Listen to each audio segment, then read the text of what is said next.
Cordial saludo, estimado tutor y compañeros de curso. Me presento, mi nombre es Jimmy Anderson Wancha y el día de hoy vamos a desarrollar la tarea 1, explorar la diversidad microbiana y su ecología. El primer punto dice explique de qué dependen los tipos de actividades microbianas y la velocidad de esas actividades. En su respuesta menciona tres recursos y condiciones que influyen en el crecimiento microbiano en la naturaleza. Los tipos de actividades microbianas posibles en un ecosistema dependen de las especies presentes, del tamaño de sus poblaciones y el estado fisiológico de los microorganismos en cada hábitat. En cambio, la velocidad de las actividades microbianas en el ecosistema está controlada por los nutrientes y las condiciones de crecimiento que prevalecen en el ecosistema. Entre mayores nutrientes, mayor cantidad de especies microbianas. Los recursos para el crecimiento de los microorganismos es la cantidad de nutrientes, como lo dije, las especies presentes y el tamaño de sus poblaciones.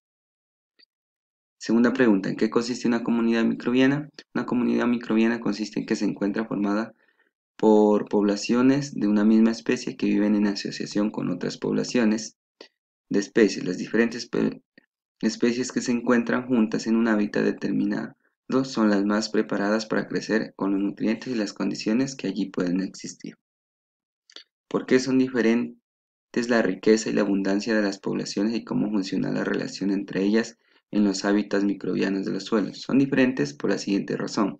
La diversidad de especies microbianas en una comunidad se puede expresar de dos maneras. La riqueza de especies es el número total de especies diferentes presentes en un ecosistema y también se puede diferenciar la abundancia de especies, que es la proporción de cada especie que hay dentro de ese ecosistema. 4. Sintetice mediante un mapa de ideas cómo funciona el aporte de energía al ecosistema e indique por qué los microorganismos del suelo juegan un papel fundamental. Bueno, eh, esto lo voy a hacer con el puntero. Esta es la luz solar o la luz del sol, la cual nos brinda sustancias inorgánicas residuales, carbono y orgánico. A través de las bacterias fotótrofos las sintetizan en ATP y nueva materia orgánica como es el nitrógeno, el azufre y el hierro. Este material genético recién sintetizado alimenta la actividad catabólica de los microorganismos quimio-organotrófos. Explique el concepto de microambiente empleando el ejemplo microambiente de oxígeno en tierra. Concepto de microambiente. Debido a que los microorganismos son muy pequeños, estos permanecen en un solo lugar determinado llamado microambiente. Esto se debe a que sus unidades muy pequeñas y es difícil el desplazamiento. ¿Esto qué quiere decir? Que un microorganismo le es difícil desplazarse unos metros o kilómetros, ya que estos son muy pequeños y entonces el desplazamiento se le dificulta y por eso se llaman se llaman microambientes, y por lo general estos son aerobios y otros son anaerobios, estos microorganismos.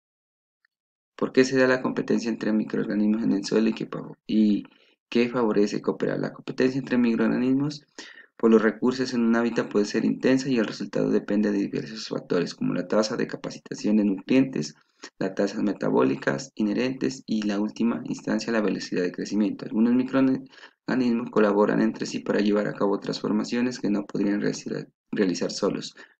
Un proceso denominado sinfonía, y estas asociaciones microbianas son especialmente importantes en el ciclo anóxico del carbono. 7. Explica con un dibujo o esquema propio la composición de los suelos con vegetación, teniendo en cuenta los microorganismos. Bueno, esto estaba en el libro, esto es el horizonte 0, capa de materia vegetal sin descomponer. De ahí seguiría el horizonte A, que es donde se encuentra la mayoría de microorganismos, ya que aquí se encuentran muchos nutrientes, los cuales son aprovechados por este. En el horizonte B, pues sí hay algunos minerales y también hay algunos microorganismos, pero no como en el anterior. Y en este último, pues es menos la cantidad de microorganismos porque aquí ya serían los que poseen una especialidad para vivir a esa profundidad de la Tierra. Defina rizósfera y argumente su importancia y efecto rizósfero. Rizósfera, el suelo que rodea las raíces de las plantas y recibe las secreciones vegetales, además es donde se depositan las plantas muertas, las cuales sirven como alimento para la gran cantidad de microorganismos que habitan en esta zona, es decir, la parte más superior de la tierra, o sea, La tierra está ahí debajito de la tierra donde están las hojas arascas, ahí seguiría la rizósfera. Un efecto rizósfero es su mayoría de los microorganismos mantienen relaciones o asociaciones beneficiosas con las especies vegetales y son estimuladores a través de las sustancias que secretan las plantas en lo que se conoce como efecto rizósfero.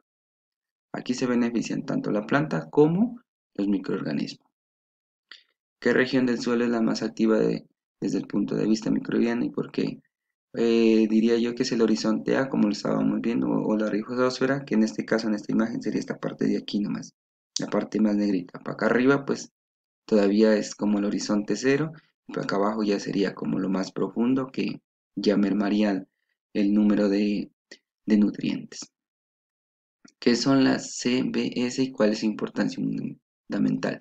Las CBS son las costras biológicas del suelo. Estas, por lo general, su hábitat son los lugares áridos. Las CBS tienen una función fundamental en la estabilización de suelos en los ecosistemas desérticos. La estabilización es fundamental debido a la baja velocidad de la formación del suelo desértico, menos de 1 centímetro cada 1000 años. O sea, que estas costras biológicas son las que ayudan más que todo a los suelos áridos para conservar la materia orgánica.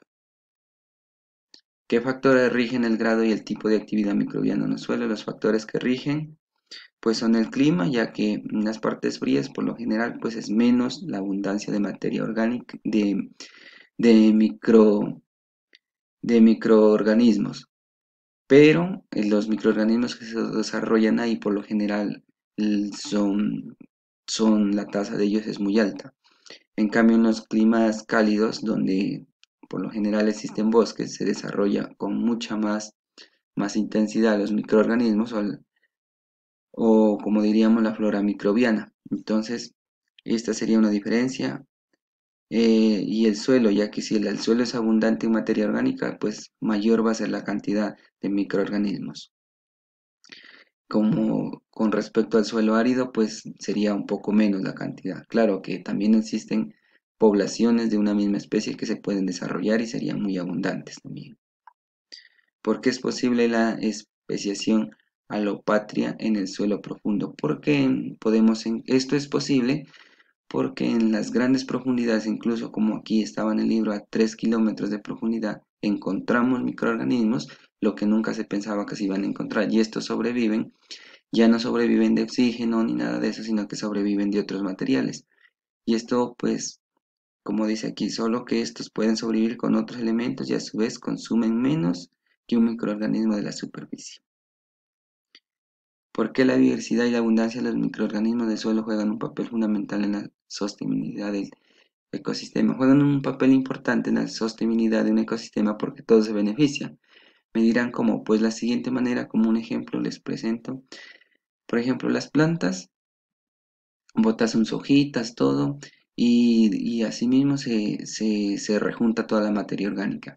Entonces los microorganismos ayudan a la descomposición y se estarían beneficiando tanto los microorganismos y las plantas. Por ejemplo, al ayudar a descomponer la materia orgánica, estas plantas pueden volver a absorber los nutrientes de una manera más pequeña porque los descomponen y asimismo se están alimentando. Entonces se benefician unos de otros.